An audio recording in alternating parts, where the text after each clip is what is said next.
स्वर्णिम मिथिला संस्थान का जिस प्रकार से आपने बताया कि पूरा रोड मैप तैयार है, ये कब से मिथिलावासी की सभ्यता और संस्कृति से लेकर इनके सर्वांगीण विकास की दिशा में कार्यरत है? 19 अप्रैल को इसका रजिस्ट्रेशन हुआ है और उसी समय से ये कार्यान्वित शुरू हो गया है।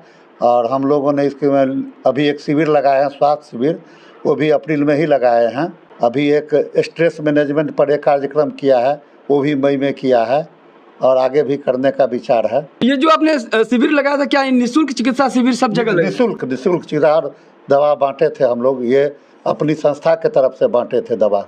जो बाहर के भी मिथिलावासी हैं वो भी अगर यहाँ से जुड़ना चाहेंगे तो उनके जो यहाँ पर जन्म स्थान है वहाँ पर भी अगर किसी तरह का कोई आवश्यकता पड़ेगी तो इस संस्था में जो एक्टिव मेंबर साहब है वो सब जा करके उनके समस्या को भी दूर करेगा। आज वो दौर नहीं कि मिथिलावासी भी कभी ऐसा फील करे कि हम अकेले हैं, क्योंकि कहा जाता है मैं चला था अकेला अपने राहों पे, लोग मिलते गए, कारवां बनता गया। नमस्कार, मैं आकाश मिश्रा, आप देख रहे हैं न्यूज़ टुडे मिथिला। इस वक्त हमारी मौजूदगी मधुबनी जिला के निधि चौक समीप गंगासागर चौक के पास स्वर्णिम मिथिला संस्थान के जो रजिस्टर्ड कार्यालय है वहाँ हमारी मौजूदगी है।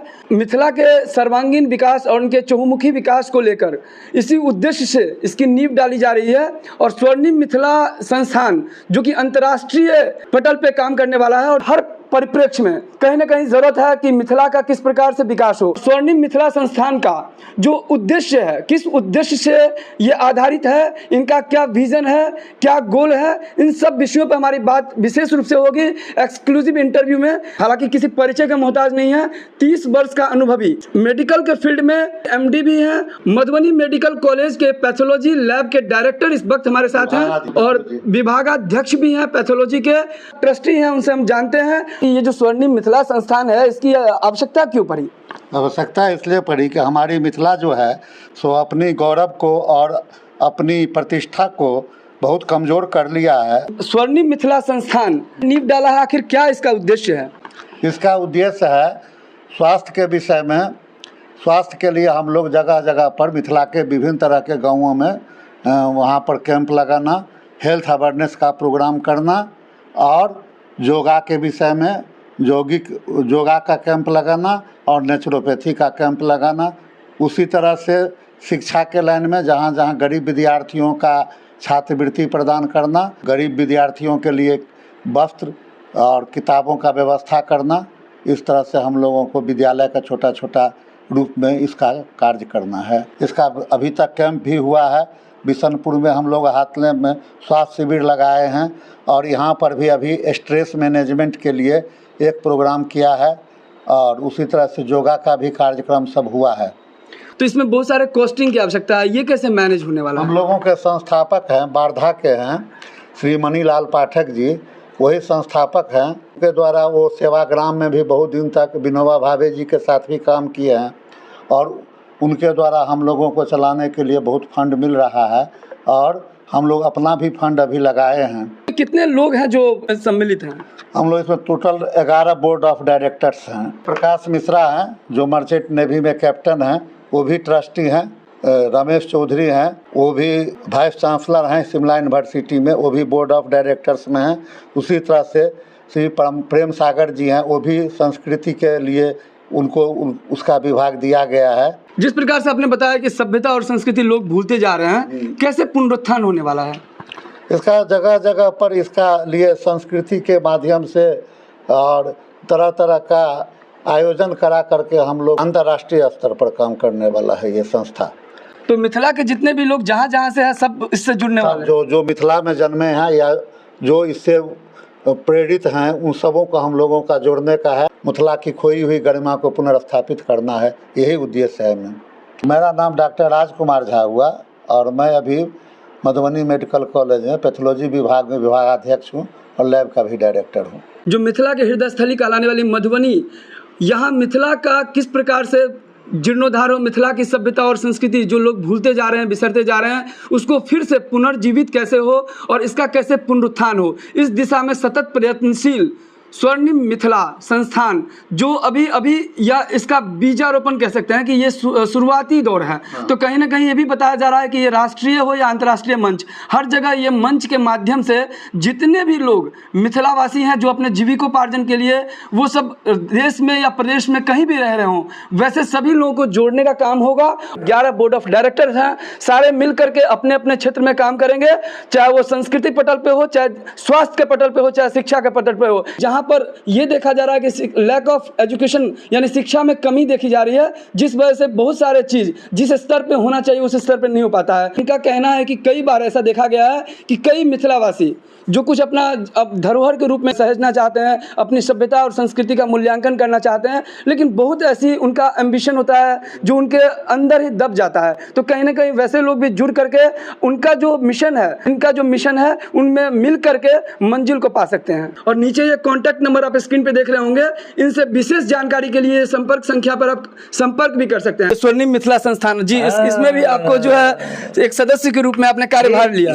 एक नया पहचान फिर से मिथिलांचल में, ऑल ओवर वर्ल्ड में, क्योंकि मैं 9 भाषा में गाता हूँ, मैथिली, हिंदी, गुजराती, मराठी, बंगाली, अंगिका, भोजपुरी सब गाता हूँ मैं। लोगों को तो पता तो है नहीं प्रेम सागर है क्या। अभी स्वर्णिम मिथिला संस्थान एक नया प्लेटफॉर्म जिसमें मुझे कल्चर डिपार्टमेंट का मुखिया बनाया गया है। तो मिथिला के कल्चर को किस प्रकार से आप फिर से पुनर्जीवित करने का प्रयास करेंगे? जी, इसमें खास करके जो संगीत से जुड़ा हुआ मैं, आज जितना भी इसके माध्यम से कैंप लगेगा उसमें लोगों को दिलासा दिलाना, जैसे इसके तहत बहुत सारा कार्यक्रम है। सबसे पहले हेल्थ सेक्टर है, हेल्थ सेक्टर में दवाई का वितरण, लोगों को गा करके समझाना, ये तो बहुत बड़ी सेवा का एक बड़ा स्कोप आया है।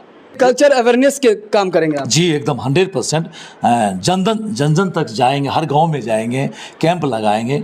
मामा जी उसके ट्रस्टी मेन फिगर हैं, जिनके माध्यम से लोगों को बहुत सारे सुविधाएं मुहैया कराया जाएगा। यानी आपको जीने की तमन्ना फिर से आई? एकदम जोश आ गया, जोश से जुनून। मेरे मामा जी इस पीरियड में मेरे लिए एक गिफ्ट है, गिफ्ट तो गिफ्ट होता है ना, प्यारा सा गिफ्ट, एक कीबोर्ड मुझे गिफ्ट किए हैं। जो पहले मैं हारमोनियम प्ले करता था, धीरे धीरे कीबोर्ड भी प्ले करना शुरू किया हूँ। और ये प्लेटफॉर्म भी गिफ्ट देख रहे हैं, जो मंच देख रहे हैं, इस पे सारा सिस्टम, साउंड का सिस्टम इसमें लाया गया है संस्था के लिए। उस संस्था में तो मैं भी हूँ। तो इस संस्था के माध्यम से जितने भी कलाकार भाई देख रहे हो, सुन रहे हैं, जान रहे हो, उनके लिए एक सुनहरा मौका है, अवसर है कि यहाँ लाइव रिकॉर्डिंग्स वो भी चालू हम करवा रहे हैं। उसमें आकर के अपना अच्छा गाना लाएं। जो गाना यहाँ संस्था के थ्रू पास होगा उसे हम उनसे गवाएंगे और इस संस्था को आगे लेकर जाएंगे। यानी संगीत को एक नई पहचान मिलने वाली है। निश्चित। जो मैं आज 30-35 साल का मेरा तपस्या है, सारा तपस्या का परिणाम यहीं से मिलने वाला है। संगीत का जो हालत है यहाँ का, बहुत नीचे स्तर में गिरता जा रहा है। संगीत रह ही नहीं गए, वो कहाँ से डीजे आ गया, सिस्टम आ गया, सब उसमें नाच रहा है, अश्लील गाने का प्रचार प्रसार हो रहा है, लोग पते नहीं चल रहा है कि हम क्या हैं, संस्कार भी डेड होते जा रहा है। तो ये जो संस्था है स्वर्णिम मिथिला संस्थान, इसके माध्यम से हम देख रहे हैं कि संस्कार जो है, सभ्यता है, इसको भी उजागर करने में संगीत का बहुत बड़ा योगदान होने वाला है। यहाँ से विद्यापति के बारे में जानेंगे, उनका गीत का संगीत हर दृष्टिकोण से बनाएंगे, लाइव नया गाना लिखेंगे, उसको कंपोजिशन में कंपोज करेंगे। यानी मिथिला के जो धरोहर रहे हैं उनको फिर से आप याद करवाकर करेंगे। जैसे कि गाना आप देखते होंगे विद्यापति जी का, चानन भेल चानन भेल बिखम बिख होइ छै मैथिली में, कहते 20 बाजत ध्रुवांतर छै, ओकर उच्चारणों में अंतर होइ छै। मैथिली के उच्चारण जे सटीक छै सेहो कते गलत करै छथिन। चानन भेल बिखम सर रे भूषण भेल भारी, ये सब जो कितना प्यारा गाना सब है कि नहीं। के पतिया ले जाया तेरे मोरा प्रियतम पास, विद्यापति का रचना। ये सब गाने का एक नया सिस्टम करके, नया कंपोजिशन डाल करके फिर गाएंगे। सबको गाना चाहता हूँ मैं।